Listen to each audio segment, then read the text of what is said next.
සමහර ළමයි හිතනවානේ මම කොහොම හරි මෙතෙන්ට යනවා. කොහොම හරි කියන එක පැත්තකින් තියන්නේ. එම කොහොම හරි ගියපු කවුරුත් නැහැ. හැමෝම වර්තමානයේ හොඳට වැඩ කරලා තමයි එතෙන්ට ගියේ. එහෙනම් ඔය දරුවෝ හිතන්නේ මෙහෙම මම වැඩ කළොත් මං එතෙන්ට යනවා. ඒකයි හිතන්න ඕන. අපේ ළමයින්ට පැටලෙන තැන් කොහොම හරි යනවා නෙමෙයි. එහෙම යන්න බෑ. එහෙම කොහොමද යන්නේ?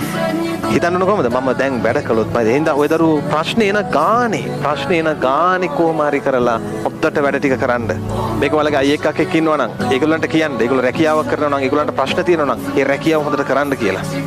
කරන දේ හොඳට කරන්න කියන්න. තව දෙගුණයක් මහන්සිලා වැඩ කරන්න කියන්න. අන්න එහෙම වර්තමානයේ හදද්දී අනාගතේ එන්න තියෙන ප්‍රශ්න ටික පැනලා යනවා. හැබැයි පුතා ප්‍රශ්න කියනේවා එන්න තියෙනේවා. ප්‍රශ්න කියන්නේ ඔක්කොම ආපු ඒවා නෙමෙයිනේ එන්න තියෙනේවා. එන ගානේ අරක හිතන්න. මට මේ ආවේ එක ප්‍රශ්නයක් විතරයි. තව එන්න පුළුවන්. මම මේක විසඳ ගන්න ඕනේ. විසඳගන්නේ අර ක්‍රමයට. කොහොමද?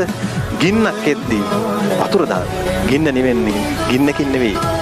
කවුරු හරි ඔය දරුවන්ට ඊර්ෂ්‍යාකම් කරනවා නම් ඔයාලා එයාගේ දියුණුව පතන්න. එතනින්ම ප්‍රශ්න ඉවරයි.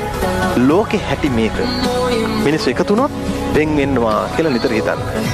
මිනිස්සු ඉපදුනොත් මැරෙනවා කියලා නිතර හිතන්න. මේවා එතකොට ප්‍රශ්න නෙවෙයි.